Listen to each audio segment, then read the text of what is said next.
Hi, it's Tony Spisi, Executive Director of the GISCI, and today I'm going to show you how quick and easy it is to recertify as a GISP. So the first step in the process is to go ahead and log into your account so you can begin. So I'm at gisci.org. I'm going to click on the login button in the upper right hand corner, log in, and off we go. Now if you don't know your login or your password, you can go ahead and give us an email at info@gisci.org, and we'd be glad to help you out. Once you're ready to begin, you can either click here in the Application Renewal tab or down here as well. And when you click, it will bring you to your portfolio application. So I have recently resubmitted my portfolio for reconsideration, and so I'm starting a new one. And so you'll note down here in the lower portion of my screen, you'll see that button for Start Application. If you see that, that means that you're going to be starting from scratch. If you don't see that, that means that you've probably already started an application at some point before and you already have some information in there. So I'm going to click on my Start Application tab, and now it's going to bring up my portfolio. Again, I'm starting from scratch because I just recently recertified. And the way I know this is if I come over here to my points calculator, which is in the upper right, you can see that I have all these zeros and all thumbs down, indicating that I don't have any information in the portfolio yet. And so just real quickly, you can see we have our tabs right across the top in this little black section here. Primary info, which kind of gives me an overview of my portfolio. The education section, the experience section, the contribution section, and then finally required forms. So I'm going to start my portfolio at the very beginning, and I'm going to use actual real-world examples of what I've done as I input this. So under the education, you'll see there's 4 options: degrees, coursework of accredited institution, coursework non-accredited, and then finally conferences and webinars. I've already entered my degree and I haven't entered any more, nor have I taken any college classes. And I haven't really done much in the way of online coursework, but I have attended a number of conferences. So I'm going to click on that tab, and the first thing I'm going to do here is I'm going to add a conference and webinar. And so not too long ago, I attended the North Carolina GIS meeting. So I put that in there right there, North Carolina GIS. The conference was the North Carolina GIS Conference, and it was located in Winston. It was in Winston-Salem,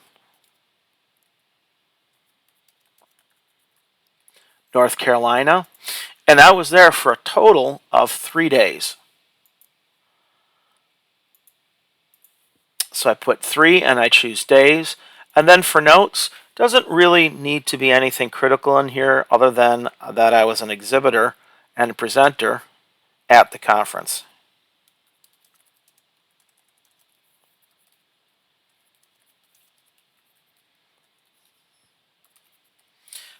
Because recertification does not require any documentation, I don't need to fill this out.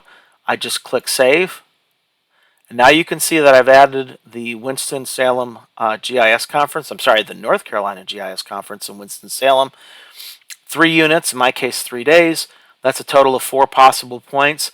And now if I come up here to my points calculator, I see that I have 4 points towards the 6 total that I need. So I need to add another additional conference or webinar opportunity in order to get my 6 points. So I'm going to go ahead and add another conference that I recently attended, and that was the Missouri GIS Conference.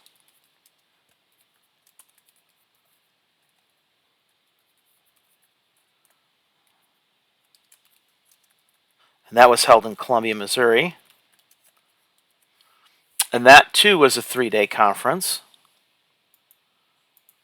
And I also attended and exhibited. Again, no documentation needed. I click on Save, and you can see it's added. And now I have a total of 8 points. And if I come to my points calculator, you can see that I have met those 8 points. That's why I get the thumbs up. Met the goal of 6 points rather with the 8 points. And I've actually already have 2 additional supplemental points towards my recertification supplemental point total. If I were to add any other type of educational opportunity, such as coursework, I would do it in a similar manner. So in this case, perhaps I've taken an ArcGIS class. I would do non-accredited institution. And I can do a search here if I've had something previously. But in this case, I'm just going to go ahead and add a course that I took. It's an ESRI mobile training exercise that I did for Missouri Task Force 1. You can see I spelled it wrong, but I do have spell check here. It was done by Missouri Task Force 1 with some instructors. And in this one, we used a number of mobile apps, and we trained on those.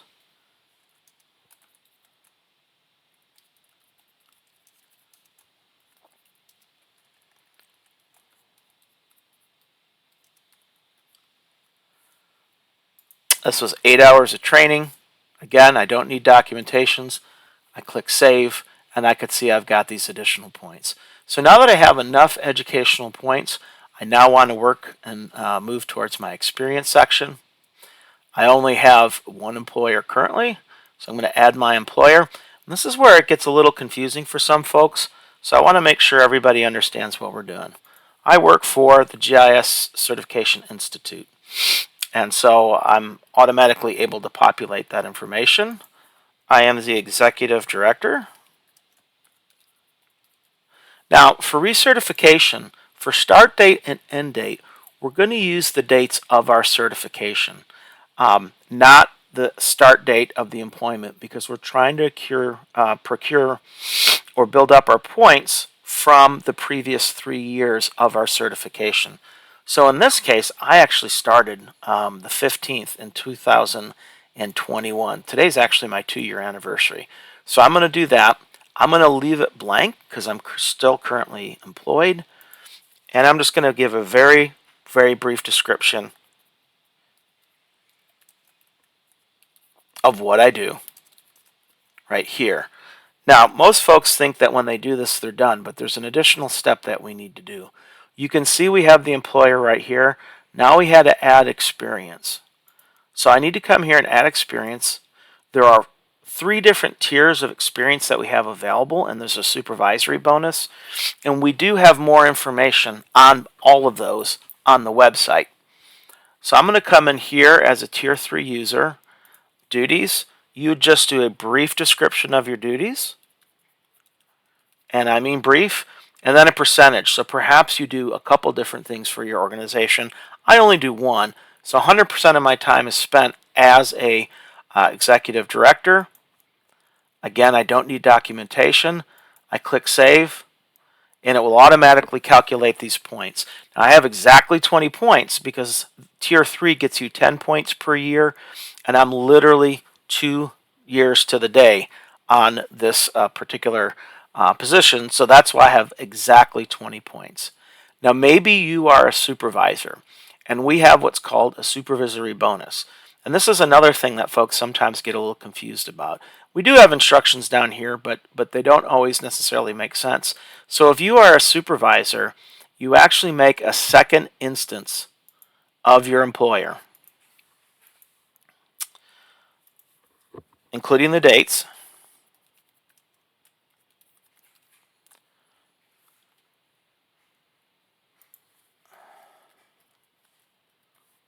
And I leave that blank because I'm still currently employed.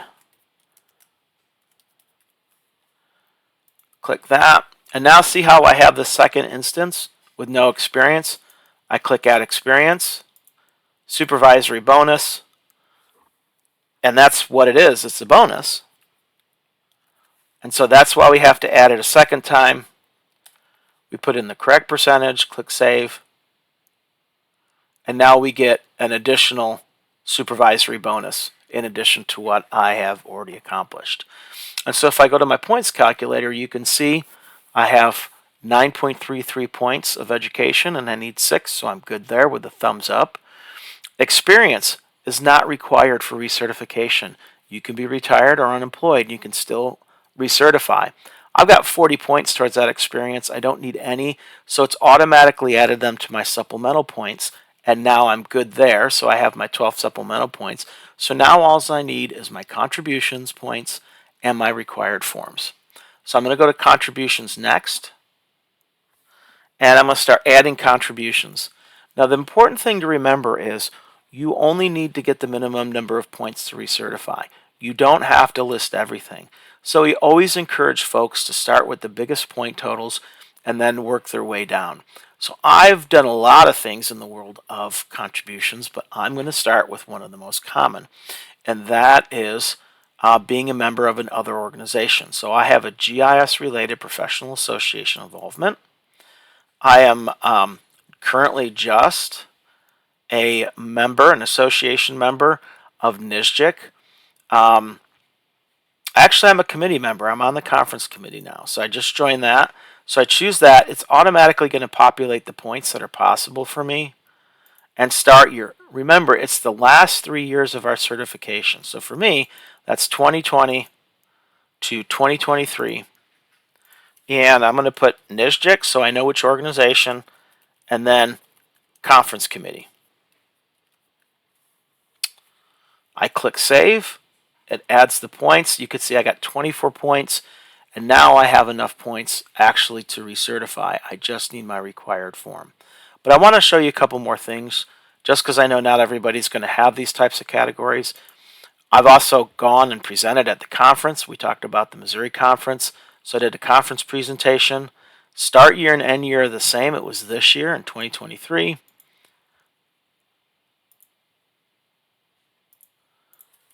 Presented at the Missouri conference.